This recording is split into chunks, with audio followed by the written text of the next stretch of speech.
기도하겠습니다. 하나님, 오늘 창세기 35장 두 번째 부분합니다. 저희 하나님 창세기 말씀에 숨겨져 있는 진리를 깨닫도록 허락하여 주시고 그 진리 안에서 저희가 설 수 있도록 허락하여 주시옵소서. 예수 그리스도 이름으로 기도드렸습니다. 아멘. 창세기 35장 1절부터 5절까지 같이 읽겠습니다. 시작. 하나님께서 야곱에게 이르시되 일어나 베델로 올라가서 거기 거하며 내가 내 형 에서의 얼굴을 피하여 도망하던 때에 내게 나타났던 하나님에게 거기서 제단을 쌓으라 하시니 그때 야곱이 자기 집안 사람들과 자기와 함께한 모든 자에게 이르되 너희 가운데 있는 이방 신들을 내버리고 정결하게 하고 옷을 갈아입으라. 우리가 일어나 베델로 올라가자. 나의 고난의 날에 내게 응답하시고 내가 가던 길에서 나와 함께 하신 하나님께 내가 거기서 제단을 쌓으려 하노라 하매 그들이 자기들의 손에 있던 모든 이방신과 자기들의 귀에 있던 귀고리를 야곱에게 주니 야곱이 그것들을 세겜 옆에 상수리 나무 밑에 묻었더라. 그들이 이동할 때 그들의 사방 도시들 위에 하나님의 두려움이 임함으로 그들이 야곱의 아들들을 추격하지 못하였더라. 네.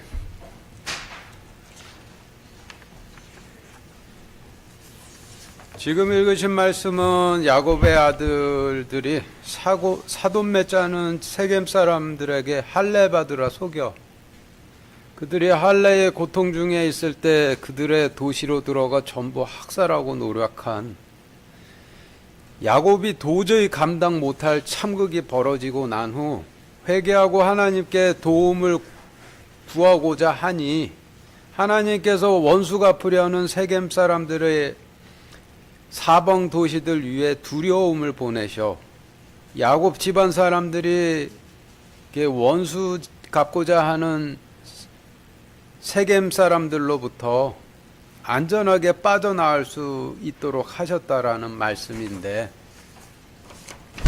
이 말씀은 그로부터 약 2800년 후 예루살렘으로 들어가 교회와 수도원을 세우고 정착해 살던 바울의 후손에 있을 일을 계시하신 말씀이죠.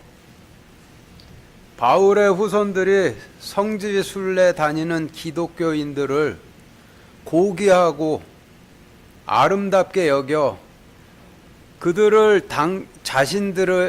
자신들의 씨를 뿌리는 백성 삼을 수 있도록 해달라는 이슬람 지도자들에게 당신네들도 우리처럼 하나님 앞에서 낮추어 침례가 되면은 성지 순례 다니는 기독교인들을 이슬람 백성 삼을 수 있도록 도와주겠다 속이고 그들이 침례되어 하나님 앞에서 낮추고 있을 때 십자군이라는 이름으로 예루살렘으로 들어가 전부 학살하고 노력한 바울의 후손이 도저히 감당치 못할 참극이 벌어지고 난 후 그들이 회개하고 하나님께 도움을 구하고자 하니 하나님께서 원수 갚으려는 이슬람 교도들의 사방 도시들 위에 두려움을 보내셔서 바울의 후손들을 추격치 못하게 하실 것을 계시하신 말씀이 되죠.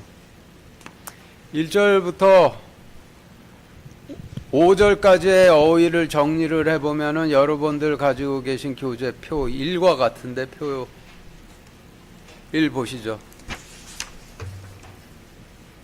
베델은 지금도 존재하는 지명이기도 하지만은 그 뜻은 하나님의 집이라는 뜻이고 그리고 내 형 에서는 과거 유대 땅의 장자들이었던 유대인들을 상징을 하고 창세기 35장에서의 야곱은 십자군 전쟁이 발발했던 11세기 말 가나안 땅에 교회와 수도원을 세우고 정착해 살던 바울의 후손으로 출애굽대로 치면은 모세처럼 하나님 백성들을 이끌던 그 대제사장을 상징을 하고 그리고 자기 집안 사람들이라 하심은 출애굽 때 광야에서 모세를 따르던 이스라엘 백성들처럼 11세기 말 과거 유대 땅에 살던 바울의 후손을 따르던 교회들을 상징하게 되겠죠. 그리고 정결하게 하고 옷을 갈아입으라는 의미는 물로 씻고 옷을 갈아입으라는 의미인데, 물은 하나님의 심판을 상징을 하고 옷은 하나님의 구원의 의를 상징을 하니, 정결하게 하고 옷을 갈아입으라 라는 의미는 하나님 심판의 의로 씻고 구원의 의로 갈아입으라는 뜻이 되죠. 이를 성경에서 요단강 물에 발을 씻고 약속의 땅으로 들어간다라고 하시기도 하고, 제단에서 씻고 성소로 들어간다라고 들어간다라고 하시기도 하시는데, 노아가 하나님의 심판을 믿고 방주 안으로 들어갔듯이 하나님의 심판을 믿고 하나님 왕국으로 들어가는 것을 의미하는 것이죠. 그리고 4절에서 야곱 집안 사람들이 이방신을 들고 있었다는 손이 어떤 의미인지를 알아보기 위해 시편 73편 23절, 출애굽기 4장 17절 이어서 같이 읽겠습니다. 시작. 내가 항상 주와 함께하니 주께서 내 오른손을 붙드셨나이다. 너는 이 지팡이를 손에 잡고 이것으로 이적을 행할지니라. 지금 읽으신 말씀을 통해 보면은 하나님 지도자들의 손은 하나님의 오른손을 붙들고 있어야 하는 손이고, 하나님께서 주신 지팡이를 손에 잡고 뻗어 이적을 행해야 하는 손이 되죠. 그런데 2절 4절 말씀에서 야곱이 너희를 정결하게 하라 했더니 우상들을 손에 들고 있다 야곱에게 줬다라고 하는 말씀이죠. 그 의미는 창세기 때로부터 약 2800년 후 십자군들의 대학살이 있기 전까지 과거 유대 땅에 정착해 살던 교회의 지도자들이 자신들의 손에 하나님의 손이 아니라 우상들을 붙들고 있다가 십자군 전쟁으로 도저히 감당치 못할 대참사가 벌어져 엄청나게 엄청난 양의 흐른 피의 부정함이 씻겨지고 난 후에야 정신들 차리고 우상들을 내려놓을 것을 계시하신 말씀이 되는 거죠. 그리고 성경에서 귀라 하심은 하나님 말씀을 들을 수 있는 귀로, 성경에서 하나님 말씀을 듣지 못하는 자들을 귀머거리라고 하시죠. 창세기 24장 22절 같이 읽겠습니다. 시작. 낙타들이 마신 뒤에 그 사람이 반세겔 나가는 금기고리 1개와 그녀의 손에 끼워줄 10세겔 나가는 금팔찌 2개를 취하고. 네, 지금 읽으신 말씀은 이삭의 신부를 구하던 아브라함의 종이 이삭의 신부감인 리브가를 발견하고는 바로 금귀고리를 줬다라는 말씀인데, 아브라함의 종이 이삭을 대신해 리브가 당신을 이삭의 신부로 삼겠다는 약혼의 증표로 금귀고리를 준 것이죠. 그런데 이 사건이 상징하는 바는 성경에서는 주님께서 약속의 씨를 뿌리시는 신랑이시고, 주님의 약속의 씨가 뿌려지는 백성들이 주님의 신부들인데, 주님의 약속의 씨는 말씀의 형태로 신부들인 백성들의 귀에 뿌려지니, 신랑이신 주님께서 백성들을 신부 삼아 약속의 씨를 뿌리시려면 먼저 귀부터 열어주셔야 하죠.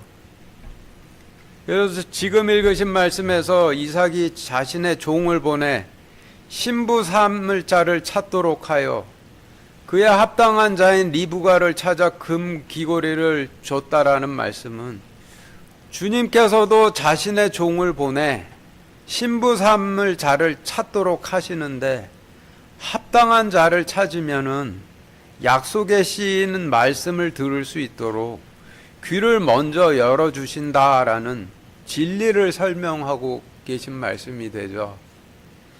그런데 오늘 창세기 2장 4절, 2절 4절 말씀에서 그때 야곱이 자기 집안 사람들과 자기와 함께한 모든 자에게 너희 가운데 있는 이방신들을 내버리고 정결하게 하고 옷을 갈아입으라 하였는데 야곱에게 귀고리를 줬다라고 하였으니 하나님의 신부들인 그들이 여지껏 하고 있던 귀고리가 하나님으로부터 약혼의 증표로 하나님 말씀을 들을 수 있도록 받은 귀고리가 아니라 바알로부터 약혼의 증표로 하나님 말씀처럼 들리는 짝퉁 하나님 말씀을 듣고 좋아하도록 받은 귀고리를 뜻하는 것이죠. 그래서 2절 4절 말씀은 창세기 때로부터 2800년 후 과거 유대 땅으로 들어가 교회와 수도원을 세우고 정착했던 교회들이 하나님 말씀을 읽거나 전하지는 않고 하나님 말씀처럼 비슷하게 들리는 짝퉁 하나님 말씀을 듣고 전하다가 십자군 전쟁으로 인해 도저히 감당 못할 일을 맞이하고 나서야 성경으로 돌이키게 될 것을 계시하시는 말씀이 되는 거예요. 여러분들 구원의 확신에 흔들리자라는 말 많이 들어보셨죠? 구원의 확신에 흔들리자는 말은 유대인들과 로마 황제들이 기독교인들을 무자비하게 탄압할 때 두려움을 느낀 나머지 교회를 떠나려 하던 형제에게 바울이 했던 말이죠. 그런데 요즘 구원의 확신에 흔들리자는 말씀이 구원의 확신 꼭 붙들고 하나님의 길로 돌이키는 회개만큼은 절대로 하지 말고 덥지도 않고 차지도 않게 이대로 변치 말고 삽시다 말로 쓰이죠. 11세기 말에 이런 식으로 갖다 붙이고 그런 소리 들으며 오 주여 아멘 아멘 하다 큰 화를 자초했다라는 뜻이에요.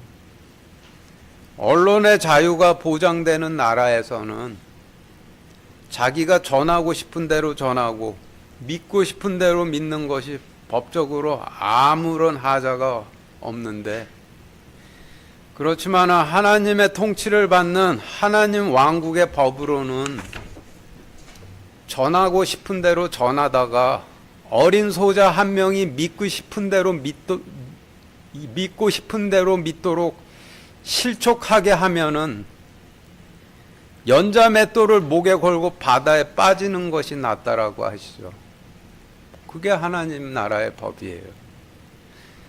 연자맷돌을 목에 걸고 바다에 빠지는 것이 낫다라는 말씀의 뜻이 무슨 뜻인 것 같으세요? 하나님의 왕국의 법으로는 그런 일을 행하면은 반드시 연자맷돌을 목에 걸고 지옥불에 던져지게 될 테니 오히려 바다에 빠지는 것이 낫다라는 뜻이에요. 하나님 말씀은 자기 전하고 싶은 대로 전하는 거 절대 아니죠. 다시 표 1로 돌아가 성경에서 세겜은 이방인 왕이 통치하는 예루살렘을 상징하는데 하나님께서 통치하시는 예루살렘은 살렘이라 하고 바알을 섬기는 이방인 왕이 통치하는 예루살렘은 세겜이라 하죠. 그러니 세겜의 상수리 나무는 이방인 왕이 통치하는 예루살렘의 나무 십자가 형상을 의미할 테고 살렘의 상수리 나무는 하나님께서 통치하시는 예루살렘의 지극히 거룩한 십자가 제단을 상징하게 되겠죠. 사사기 9장 6절 같이 읽겠습니다. 시작. 세겜의 모든 사람과 밀로 모든 족속이 모여서 세겜에 있는 상수리 나무 기둥 곁에서 아비멜렉을 왕으로 삼으니라. 원래는 이스라엘 백성들이 예루살렘에 있는 십자가 제단 곁에서 주님을 왕으로 삼아야 맞았지만은 지금 읽으신 말씀은 그와는 정반대로 이스라엘 백성들이 세겜의 십자가 나무상 옆에서 바알을 섬기는 자를 자신들의 왕으로 삼을 것이라는 진리를 설명하시는 말씀인데 지금도 하나님 말씀이 아니라 듣기 좋은 말 해주는 사람 목사 삼고 싶어 하죠. 진리는 절대로 변치 않기 때문에 반복돼서 지금도 그렇게 하고 있는 거예요. 그리고 마지막으로 야곱의 아들들이라 하시면 11세기 말 바울의 후손을 따르는 교회를 의미하니 지금까지의 설명을 1절부터 5절까지의 말씀에 대입해 정리를 해보면 여러분들 가지고 계신 교재표 2와 같은데 1절부터 보시면은 하나님께서 십자군 전쟁 때의 바울의 후손에게 이르시되 일어나 나의 집으로 올라가 나의 집 일어나 베델로 올라가 거기 거하며 과거 너의 조상 바울이 과거 가나안 땅의 장자인 유대인들의 얼굴을 피하여 도망하던 때에 너희 조상 바울에게 나타났던 하나님에게 거기서 제단을 쌓으라 하시니 십자군 전쟁이 발발 당시의 바울의 후손이 자신을 따르는 하나님의 백성들에게 이르되 너희 가운데 있는 이방신들을 버리고 하나님 심판의 의로 씻고 구원의 의를 갈아입으라. 우리가 일어나 하나님을 뵈러 하나님 집으로 올라가자. 나의 고난의 날에 내게 응답하시고 내가 가던 길에서 나와 함께 하신 하나님께 내가 거기서 제단을 쌓으려 하노라 하매 그들이 자신들의 손에 하나님 손 대신 붙잡고 있던 이방신과 그들이 듣던 이방신의 교리를 바울의 후손 앞에 내려놓으니 바울의 후손이 그것을 예루살렘 옆 교회의 나무 십자가 상 밑에 버렸더라. 그들이 이동할 때 이슬람 교도들의 사방 도시들 위에 하나님의 두려움이 임함으로 그들이 바울의 후손을 따르는 교회 백성들을 추격하지 못하였더라 라는 말씀으로 정리가 되는데 이게 내용 어렵지 않으시죠? 출애굽기 19장 11절부터 14절 창세기 35장 2절 이어서 같이 읽겠습니다. 시작. 셋째 날을 예비하게 하라. 셋째 날에 주가 온 백성의 눈앞에서 시내산 위로 내려오리라. 너는 백성을 위하여 사방의 경계를 정해주고 이르기를 너희는 스스로 조심하여 산에 오르거나 산의 경계에 닿지 말라. 누구든지 산에 닿는 자는 반드시 죽임을 당할 것이니라. 그것에 손을 대지 말라. 오직 그는 반드시 돌로 치거나 관통시킬지니 그것이 짐승이든지 사람이든지 살지 못하리라. 나팔을 오랫동안 불거든 그들이 산으로 올라올지니라 하라. 모세가 산에서 내려와 백성에게 이르러 백성을 거룩히 구별하니 그들이 자기들의 옷을 빨더라. 그때 야곱이 자기 집안 사람들과 자기와 함께한 모든 자에게 이르되 너희 가운데 있는 이방 신들을 내버리고 정결하게 하고 옷을 갈아입으라. 먼저 읽으신 말씀은 출애굽기 말씀이고 뒤에 읽으신 말씀은 오늘 본문 창세기 35장 말씀인데 먼저 읽으신 출애굽기 말씀은 시내산으로 내려오신 하나님을 맞고자 모세가 백성들에게 먼저 자신들을 거룩히 구별하고 옷을 빨게 하여 하나님 맞을 준비를 시켰듯이 창세기 때의 야곱도 베델로 내려오실 하나님을 맞고자 자신의 가족들에게 출애굽 때 모세와 같은 일을 시켜 하나님 맞을 준비를 시켰다는 말씀인데 그 말씀은 그로부터 2800년 후 바울의 후손도 베델로 내려오실 하나님을 맞고자 자신을 따르는 하나님의 백성들에게 모세와 야곱과 같은 일을 시켜 하나님 맞을 준비를 시킬 것을 계시하신 말씀이 되죠.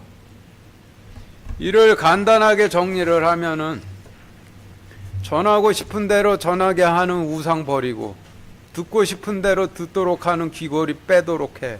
하나님 맞을 준비를 시켰다는 말씀이 되는데 그러면은 교회에서 말씀 전하는 사람들이 마지막 주님이 내려오실 재림을 맞을 준비는 어떻게 시켜야 되겠어요? 똑같겠죠. 6절부터 8절까지 같이 읽겠습니다. 시작.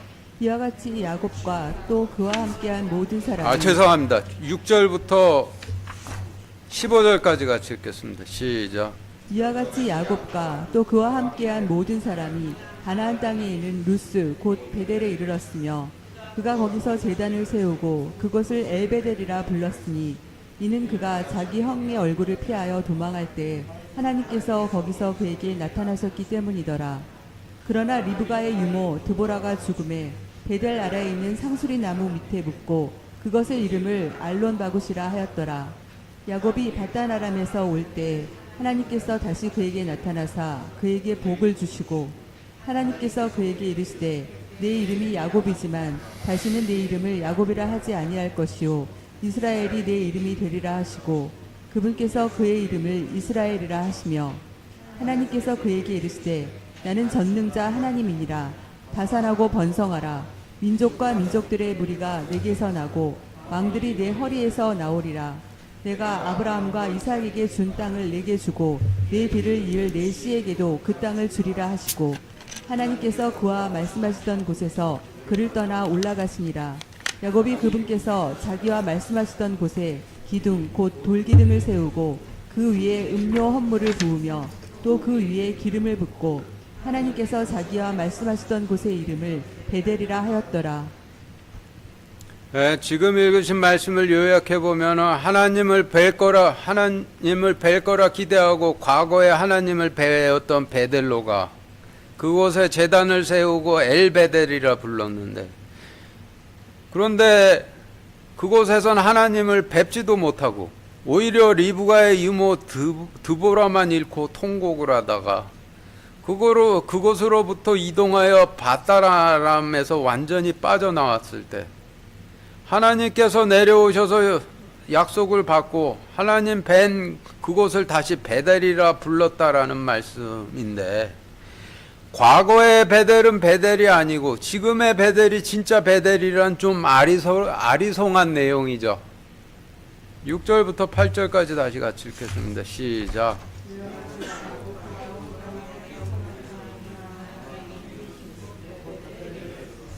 그가 거기서 제단을 세우고 그곳을 엘베델이라 불렀으니 이는 그가 자기 형의 얼굴을 피하여 도망할 때 하나님께서 거기서 그에게 나타나셨기 때문이더라. 그러나 리브가의 유모 드보라가 죽음에 베델 나라에 있는 상수리 나무 밑에 묻고 그것의 이름을 알론바굿이라 하였더라. 네, 지금 읽으신 말씀의 어휘를 정리를 해보면 여러분들 가지고 계신 교재 표 3과 같은데, 표 3 보시죠. 루스라는 단어의 의미는 길을 잘못 들다라는 뜻이고, 베델은 하나님 집이라는 뜻이고, 엘베델은 하나님 집의 하나님이라는 뜻이고, 자기 형은 과거 가나안 땅의 장자였던 유대인들을 상징하고, 리브가는 우물에서 물을 길어 자신의 양을 마시게 하고, 나그네를 보면 나그네와 그의 낙타에게도 물을 마시게 하며, 주님의 부르심을 들으면은 얼른 따라 나서는 성질을 갖고 있는 영혼을 상징하죠.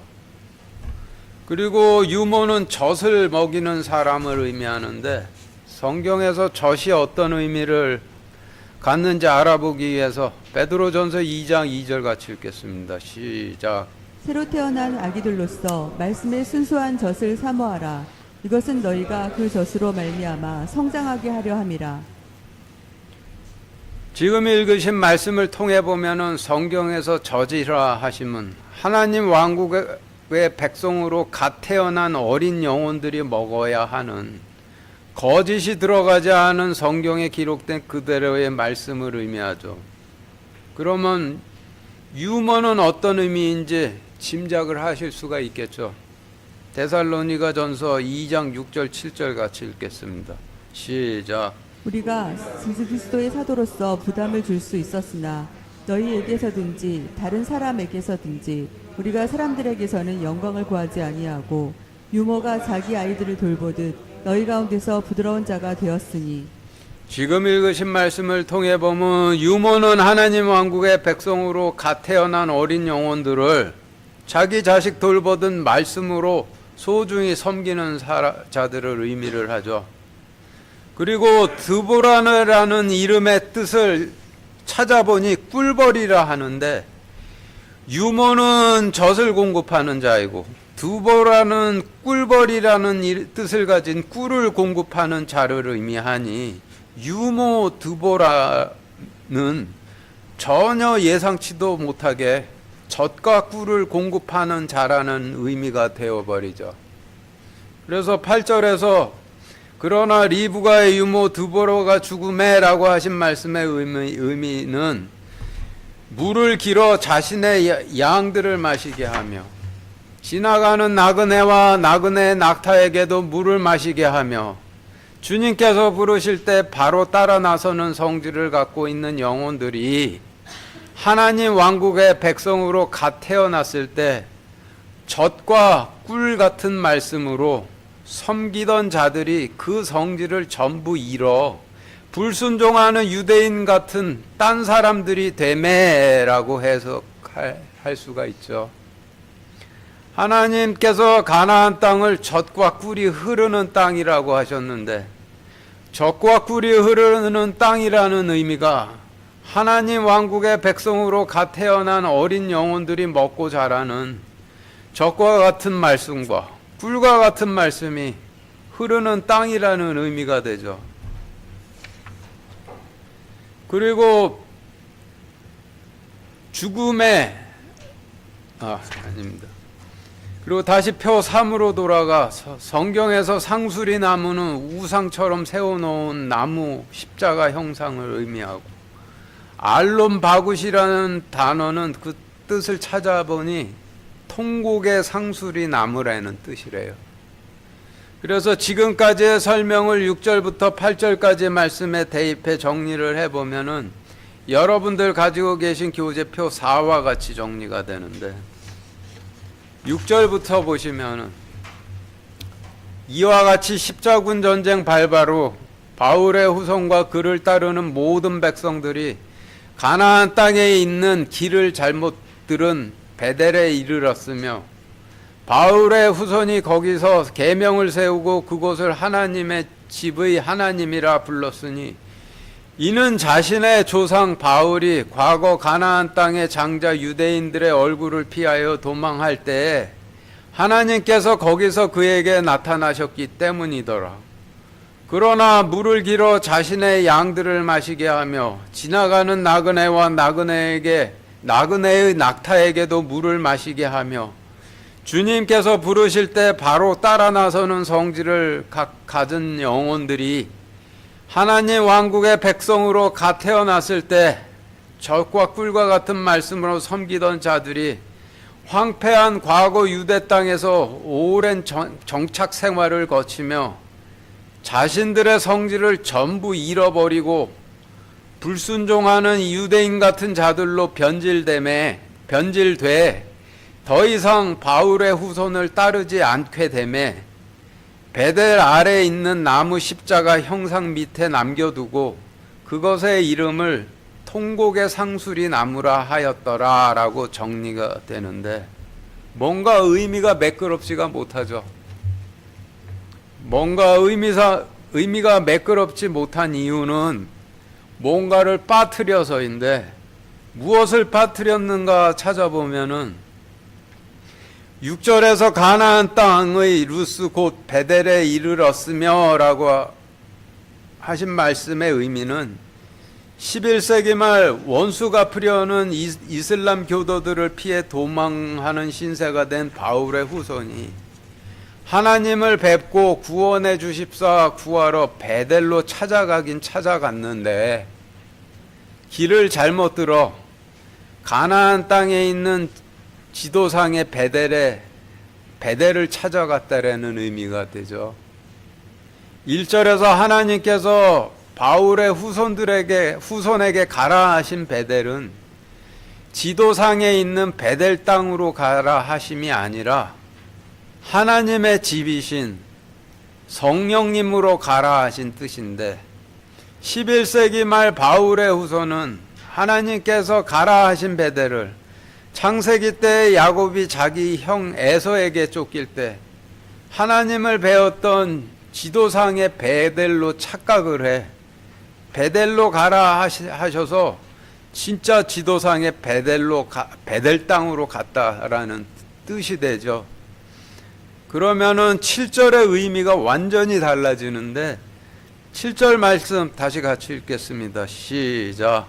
그가 거기서 제단을 세우고 그곳을 엘베델이라 불렀으니 이는 그가 자기 형의 얼굴을 피하여 도망할 때 하나님께서 거기서 그에게 나타나셨기 때문이더라.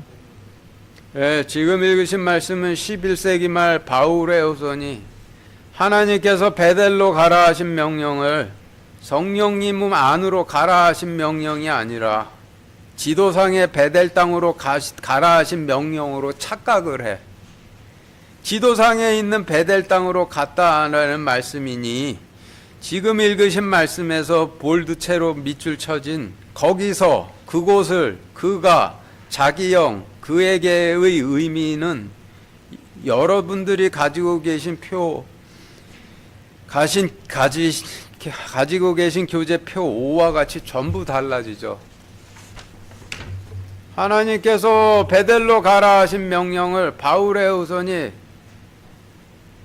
베델 땅으로 가라 하신 명령으로 착각을 했으니 7절 말씀에서 거기서는 성령님이 아니라 베델 땅이 되고 제단을 세웠다 하시면 바울처럼 계명을 세웠다라는 뜻이 아니라 야곱처럼 진짜 제단을 세웠다라는 뜻이 되고 그곳은 성령님이 아니라 역시 지도상의 베델 땅이 되고 그가는 사도행전 시대의 바울이 아니라 창세기 시대의 야곱이 되고 자기 형도 사도행전 때의 가나안 땅의 장자 유대인이 아니라 창세기 때의 가나안 땅의 장자 에서가 되고 그에게도 바울이 아니라 야곱이 되죠.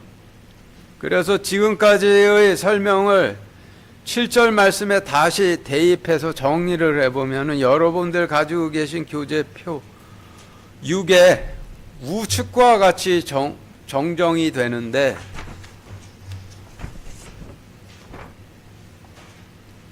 표 6의 우측열 보시죠.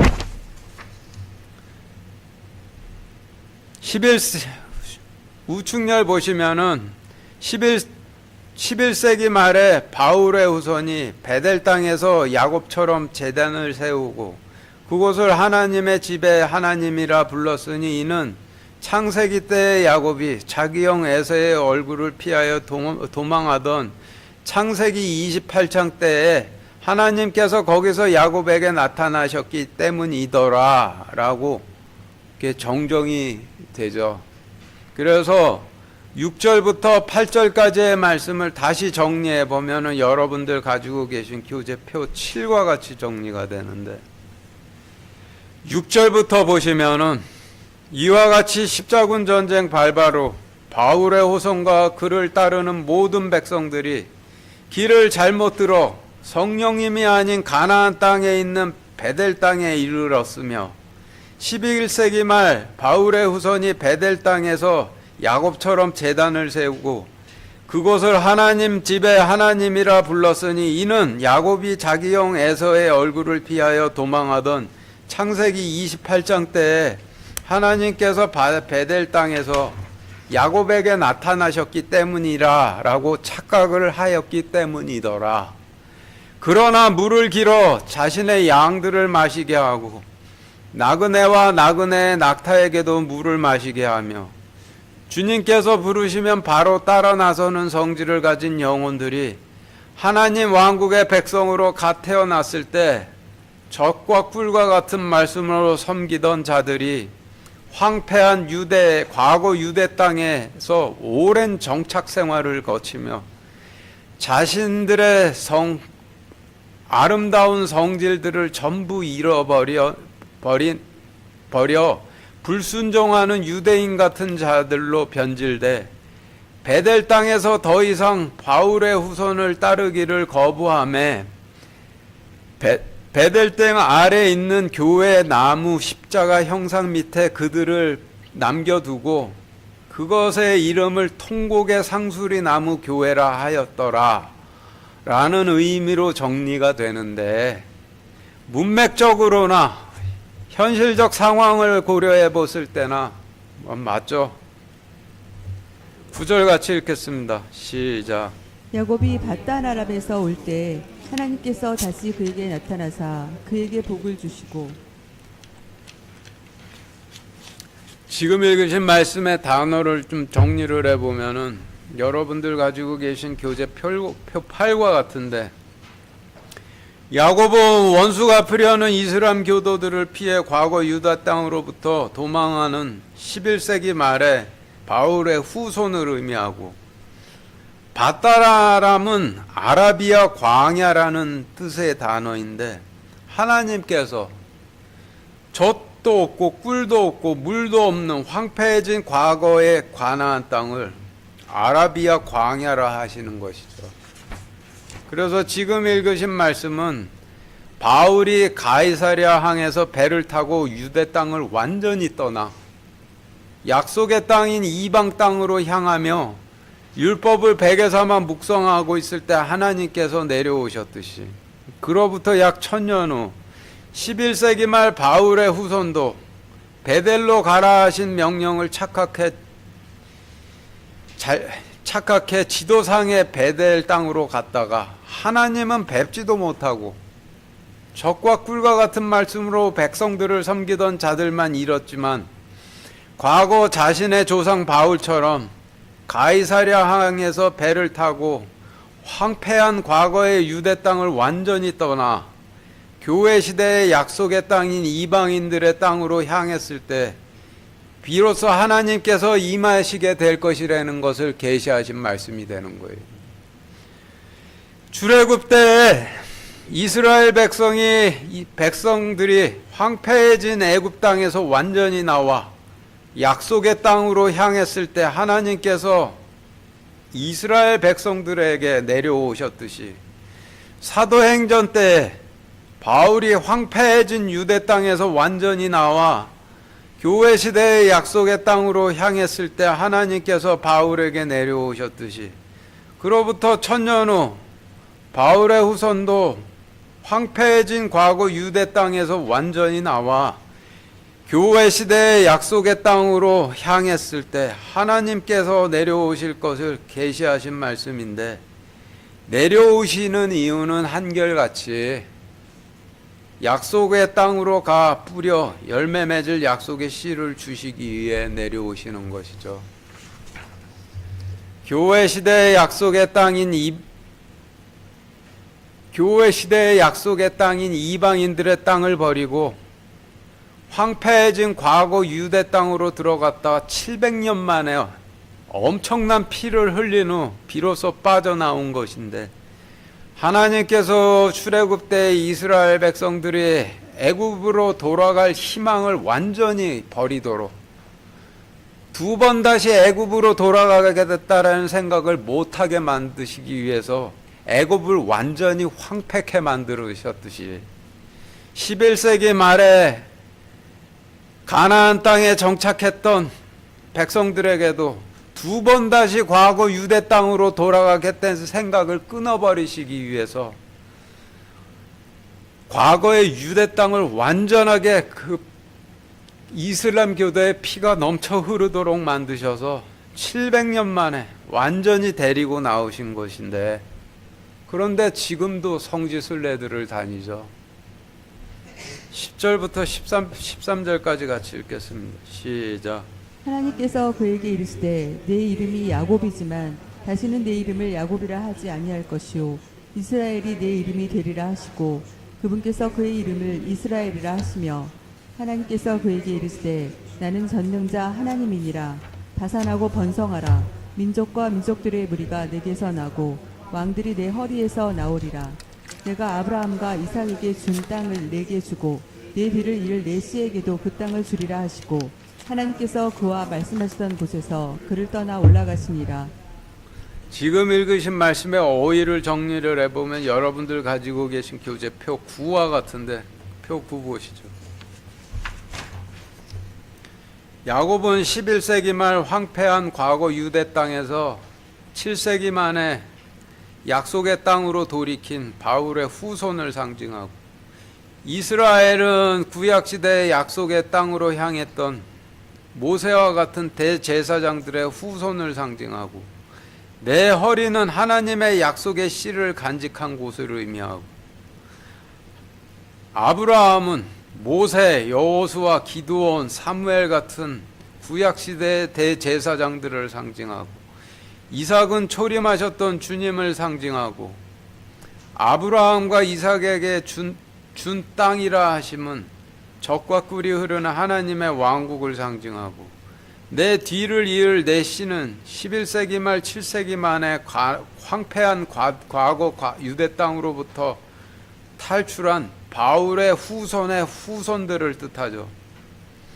그래서 지금까지의 설명을 10절부터 11절 말씀에 대입해 정리를 해보면은 여러분들 가지고 계신 교재표 10과 같은데, 10절부터 보시면은 하나님께서 11세기 말 과거 유대 땅으로부터 7세기 만에 비로소 교회 시대의 약속의 땅인 이방인들의 땅으로 돌이킨 바울의 후손에게 이르시되, 내 이름이 바울의 후손이지만은 다시는 내 이름을 바울의 후손이라 하지 아니할 것이요, 모세와 같이 약속의 땅으로 돌이킨 이스라엘 대제사장들의 후손이 내 이름이 되리라 하시고, 그분께서 그의 이름을 모세와 같은 이스라엘의 대제사장의 후손이라 하시며, 하나님께서 그에게 이르시되 나는 전능자 하나님이라, 다산하고 번성하라.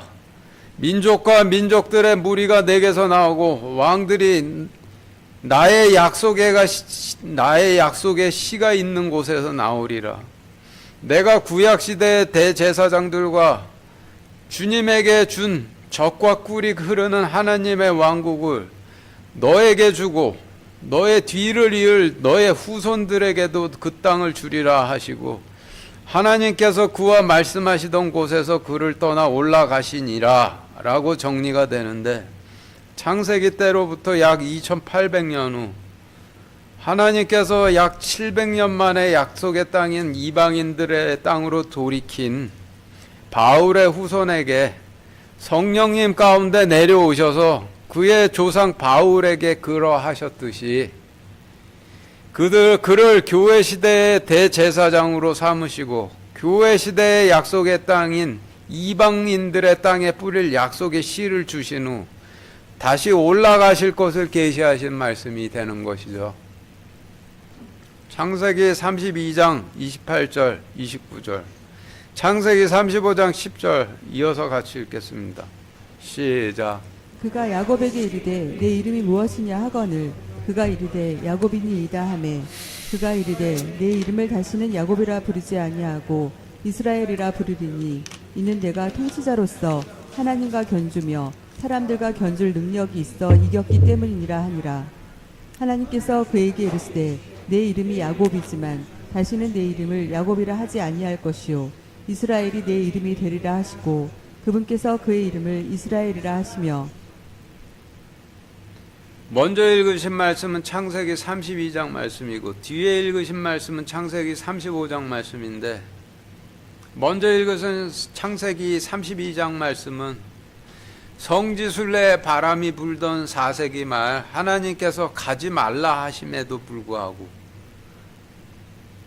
기어코 교회 시대의 약속의 땅인 이방 땅을 버리고 황폐해진 과거 유대 땅으로 들어가 정착한 4세기 말에 바울의 후손에게 하신 말씀으로, 다시는 너를 야곱이라 하지 않고 이스라엘이라 부르겠다 하신 말씀의 의미는, 너를 신약시대의 바울의 후손이라 하지 않고 불순종하던 구약시대의 유대인들이라 부르겠다 하신 의미이고, 그 뒤에 읽으신 창세기 35장 말씀은 11세기 말 7세기 만에 황폐해진 과거 유대 땅을 떠나 약속의 땅인 이방인들의 땅으로 돌이킨 바울의 후손에게 주신 말씀으로, 다시는 내 이름을 야곱이라 하지 아니할 것이요 이스라엘이 내 이름이 되리라 하신 의미는, 너를 불순종하고 가지 말라 한 황폐 땅으로 들어간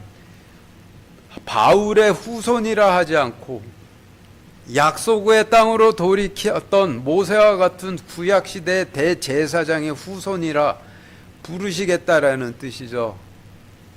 32절에서 이스라엘은 4세기 말 황폐해진 과거 유대 땅으로 들어간 바울의 후손에게 주신 이름이고, 35장에서 이스라엘은 11세기 말 황폐해진 과거 유대 땅으로부터 돌이켜 약속의 땅인 이방으로 땅으로 갔던 바울의 후손에게 주신 이름인데, 이게 같은 이스라엘이지만은 정반대의 뜻이 되는 거죠.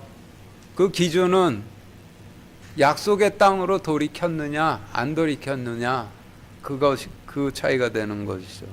14절 15절 같이 읽겠습니다. 시작.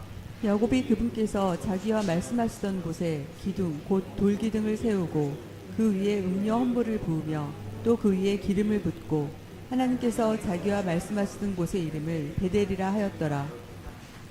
지금 읽으신 말씀의 어휘를 정리를 해보면 여러분들 가지고 계신 교재 표 11과 같이 정리가 되는데, 표 11 보시죠.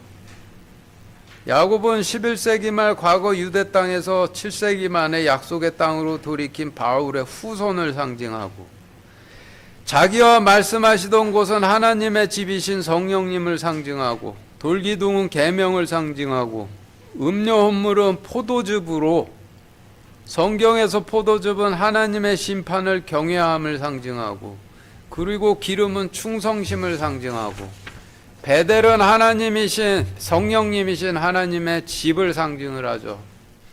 그래서 지금까지의 설명을 14절 15절 말씀에 대입해 정리를 해보면 여러분들 가지고 계신 교재 표 12와 같은데, 14절부터 보시면은 11세기 말 교회 시대의 약속의 땅인 이방인들의 땅으로 돌이킨 바울의 후손이 그분께서 자기와 말씀하시던 성령님의 계명을 세우고 그 위에 포도즙이 상징하는 하나님 심판에 대한 경외심을 부으며 또 그 위에 충성심을 붓고, 하나님께서 자기와 말씀하시던 성령님의 이름을 하나님의 집이라 하였더라 라는 의미로 정리가 되죠. 마지막으로 1절부터 15절까지 오늘 그 설명드린 정리된 내용을 1절부터 15절까지 한번 읽어드리겠습니다. 하나님께서 십자군 전쟁 때 바울의 후손에게 이르시되, 일어나 나의 집으로 일어나 베델로 올라가 거기 거하며 과거에 너의 조상 바울이 과거 가나안 땅의 장자인 유대인들의 얼굴을 피하여 도망하던 때에 너희 조상 바울에게 나타나셨던 하나님에게 거기서 제단을 쌓으라 하시니, 십자군 전쟁이 발발 당시의 바울의 후손이 자기를 따르는 하나님의 백성들에게 이르되, 너희 가운데 있는 이방신들을 버리고 하나님의 심판의 의로 씻고 구원의 이 의를 갈아입으라. 우리가 일어나 하나님을 뵈러 하나님의 집으로 올라가자. 나의 고난의 날에 내게 응답하시고 내가 가던 길에서 나와 함께 하신 하나님께 내가 거기서 제단을 쌓으려 하노라 하매, 그들이 자기들의 손에 하나님 손 대신 붙잡고 있던 이방신과 그들이 듣던 이방신의 교리를 바울의 후손의 앞에 내려놓으니, 바울의 후손이 그것을 예루살렘 옆 교회 나무 십자가상 밑에 버렸더라. 그들이 이동을 할 때 이슬람 교도들의 사방 도시들 위에 하나님의 두려움이 임함으로 그들이 바울의 후손을 따르는 백성들을 추격하지 못하였더라.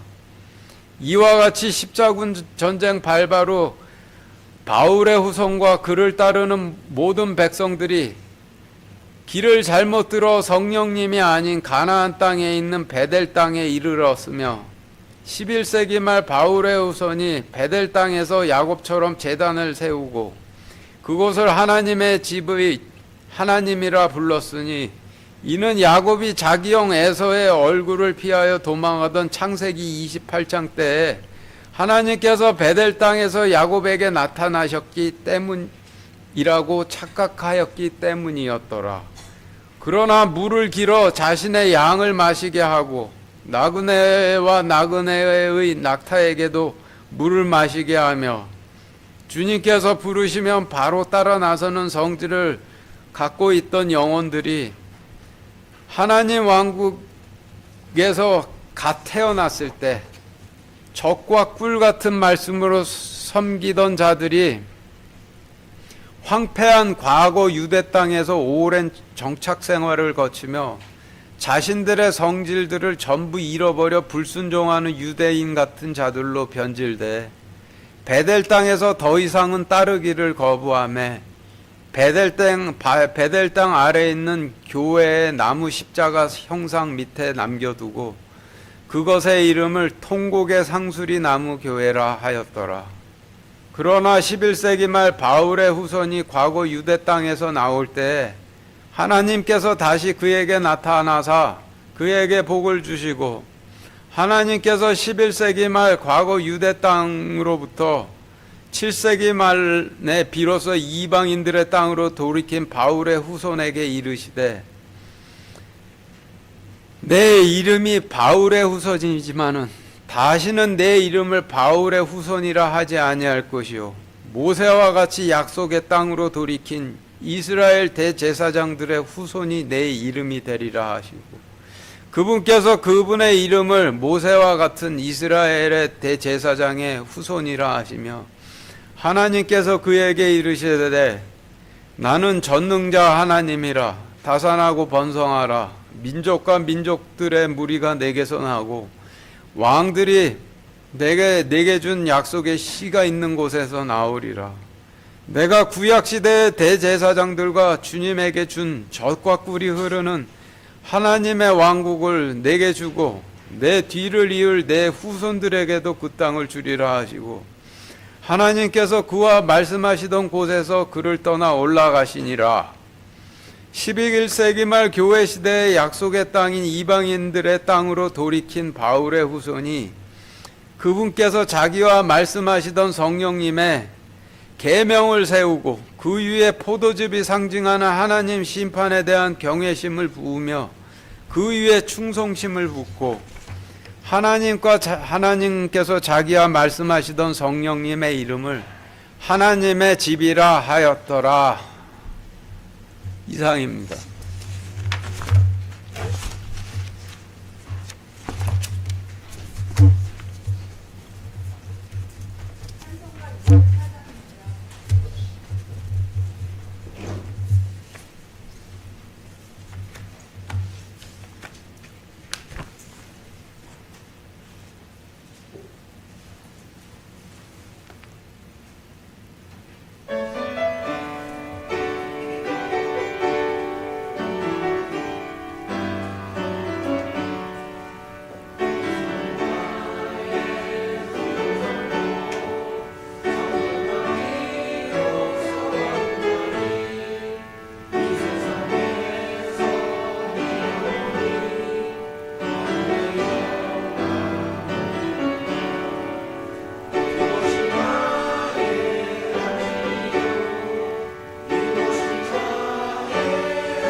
제가 이거 설교하다가 그 개인 이름이 들어간 부분들은 좀 그냥 빼고 넘어간 부분들이 있는데 안 중요해서 뺀 게 아니라 방송이기 때문에 뺀 거예요. 그러니까 오해들 하지 마시기 바랍니다. 기도하겠습니다. 하나님, 오늘 그 창세기 말씀을 통해서 저희에게 하나님의 진리를 가르쳐 주심을 감사드립니다. 하나님의 말씀은 오로지 저희를 제단으로 이끄시는 말씀이고, 그리고 하나님 왕국으로 들어가도록 하시는 말씀입니다. 저희가 오로지 저희 손에 들고 있는 그 우상들 내려놓고 하나님 말씀처럼 들리는 가짜 하나님 말씀을 듣는 귀고를 빼고 하나님 왕국으로 돌이켰을 때 하나님께서 약속의 씨를 주신대, 약속을 주신다라는 거 깨닫도록 허락하여 주셔서 감사드립니다. 오늘 말씀을 통해서 저희가 마음을 정하고 하나님께로 돌이킬 수 있도록 허락하여 주시옵소서. 예수 그리스도 이름으로 기도드렸습니다. 아멘.